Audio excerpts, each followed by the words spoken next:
안녕하세요. LPG 마음건강 마인드 헬스 코치 최세별입니다.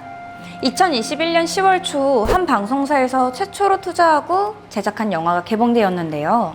편견을 깨기 위해 만들었다는 이 영화가 오히려 편견이 생기게 한다는 평을 듣고 있습니다. 영화관에서 먼저 개봉한 후에 TV로 방영할 계획이었지만 이러한 비판과 장애인 단체의 반대로 방송사는 예정했던 TV 방영을 보류했어요. 그 영화 제목이 바로 F20입니다. F20은 정신건강의학과에서 조현병을 표기할 때 사용하는 병명 코드예요. 즉, 조현병의 다른 이름이죠. 영화 F20에선 명문대에 다니는 아들이 군대에 갔다가 조현병이 생겨요.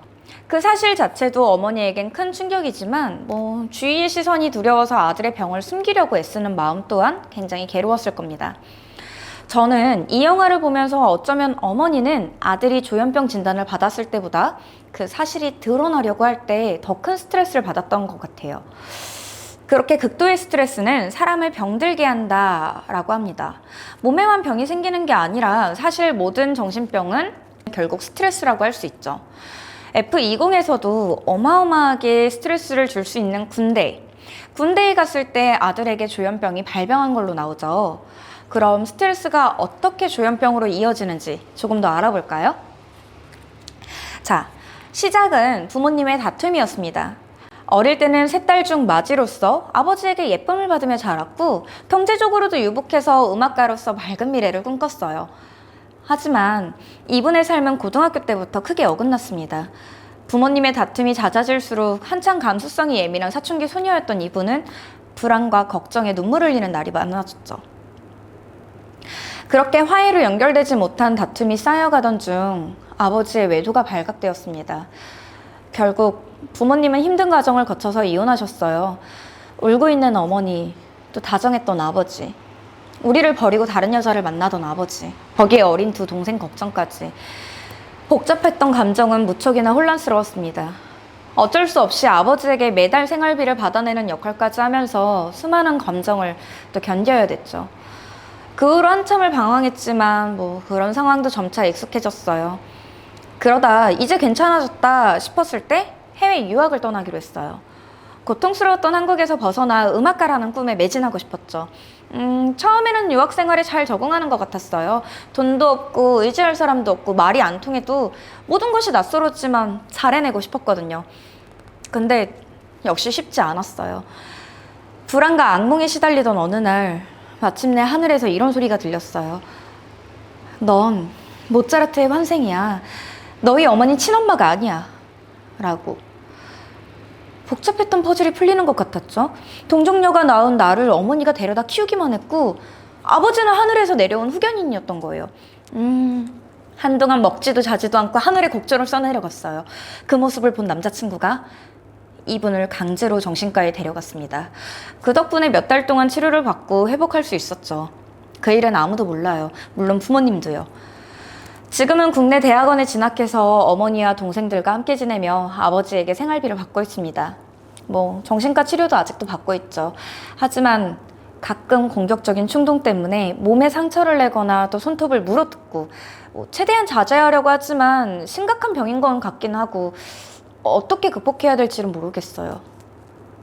자, 눈치채셨겠지만 이분을 괴롭히는 병이 바로 조현병입니다. 조현병은 뇌기능 장애로서 인구의 1%에서만 나타나는데 남자에게는 10대 후반, 여자에게는 사연자처럼 20대 중후반에 발병하죠. 45세 이후에는 발병하는 경우가 드물어요. 하지만 영화 F20에서 극도의 스트레스를 겪었던 어머니, 그 어머니에게도 조현병이 발병한 것처럼 드문 일일 뿐이지 불가능한 건 또 아니에요. 조현병의 주요 증상은 환청, 망상, 사고화해가 있어요. 환청은 공격적이고 또 외설적이에요. 욕짓거리, 명령, 또 속삭임으로 나타나죠. 망상은 과대망상과 피해망상이 많아요. 메시아 환상에 빠지고 도청과 감시에 쫓기고 TV에서 메시지를 받거나 내 생각이 또 방송되기도 해요. 사고화해는 언어장애를 동반해요. 묻는 말에 엉뚱하게 답하고 이해하기 힘든 말을 하기도 하죠. 조현병은 정신의 무정부 상태입니다. 정신은 본능, 자아, 초자아로 구성되는데 조현병은 자아가 현실과 본능, 초자아를 조정하는데 완전히 실패해버린 단계예요. 자아가 약해져서 충동과 욕망이 마구 터져 나오는 거죠. 또한 조현병은 의식과 무의식에 잠식당해서 혼란스러운 상태를 말합니다. 스트레스가 심하면 무의식이 조현병의 유전자가 깨어나면서 온전한 정신을 해치는 거죠. 현실이 무시되고 환각에 압도되는 거예요. 그러면 조현병은 왜 생기는 걸까요? 생물학적인 원인이 압도적입니다. 여러 가지 이론이 있는데 쌍둥이 연구에서는 한 명이 조현병일 때 다른 한 명이 조현병일 확률이 50%나 됩니다. 조현병 유전자는 청소년기에 깨어나는데 이때 충동제어를 담당하는 전전두엽이 제대로 성숙하지 못하고 도파민과 세로토닌이 균형을 이루지 못하는 거예요. 심리적인 원인으로는 3살 이전의 트라우마예요. 기억하지는 못해도 그때 받은 충격이 반복되고 지속되면서 평생 아이의 운명을 좌우하죠. 머리로는 몰라도 느낌으로 기억하고 말로는 못해도 몸으로 표현해요. 이해하기 힘든 어려운 병을 앓게 되는 거죠. 조현병은 수개월에서 수년에 걸쳐 발병합니다. 잠복기는 사춘기 문제와 겹쳐서 알아차리기가 어려워요. 생활이 불규칙해지고 별난 신체 증상을 호소하기도 합니다. 감정 기복이 심해지고 철학과 종교에 심취하기도 해요. 활동기는 폭발하는 시기예요. 자, 망상에 빠지고 감정이 굳어버리는 거죠. 잔류기에는 아이처럼 되거나 또 바보처럼 굽니다. 사회에서 위축되고 일상생활이 망가져요. 조현병이 반복해서 재발하면 기능이 저하되기 때문에 재발 방지가 굉장히 중요합니다. 자, 그렇다면 조현병으로 고통스러워하는 분들에게 정신과 전문의 후 박사가 전하는 탁월한 처방은 무엇일까요? 첫째, 규칙적으로 생활하세요. 조현병은 혼돈의 병입니다. 그러나 규칙은 무질서를 질서로 바꿔주죠. 그러니까 같은 시간에 자고 같은 시간에 일어나고 같은 시간에 먹어야 됩니다. 조현병은 생활 습관을 바꾸면 좋아져요. 단, 한 번의 실수에도 폭발할 수 있기 때문에 예외를 절대 허용해서는 안 돼요. 완치가 어렵기 때문에 잘 관리해야 된다는 거예요. 특히 잠은 조현병 치료에서 가장 중요한 역할을 해요. 무의식을 제자리로 돌려놓거든요. 정신과에 가면 잘 자는 약을 주는 것도 이 때문입니다. 잠을 푹 자야 병이 좋아지고 재발하지 않아요. 철저히 재발을 막으면 완치에도 가까워집니다. 둘째, 하나만 생각하세요. 환청은 없애려고 하면 심해지고 내버려 두면 시들해집니다.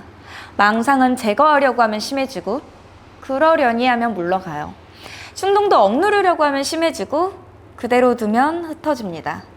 그러니까 공부든 운동이든 종교든 한 가지에만 푹 빠져보세요. 1년 내내 여행을 다녀도 좋아요. 나 하나만 생각하세요.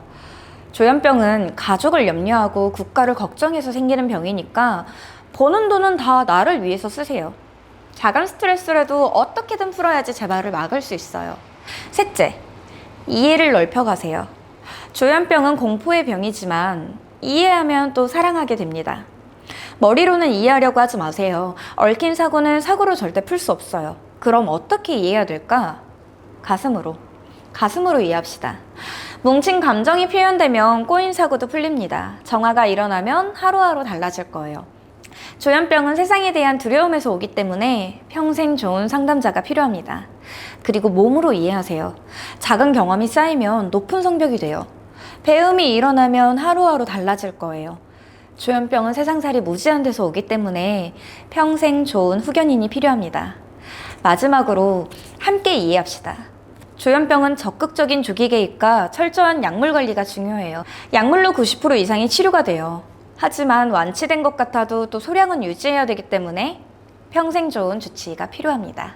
지금까지 조현병의 증상과 원인, 또 치료 방법을 알아봤는데 혹시 뷰티풀 마인드라는 영화 보셨나요? 최근에 개봉한 영화 F20을 언급하면서 이번 영상을 시작했는데 조현병과 관련된 영화라고 하면 아무래도 뷰티풀 마인드를 빼놓을 수 없을 거예요. 뷰티풀 마인드는 20세기에 발견된 10대 경영학 이론 중 수학자이자 또 후에는 노벨상까지 받은 괴짜 천재 존 내시의 실화를 바탕으로 만든 영화입니다.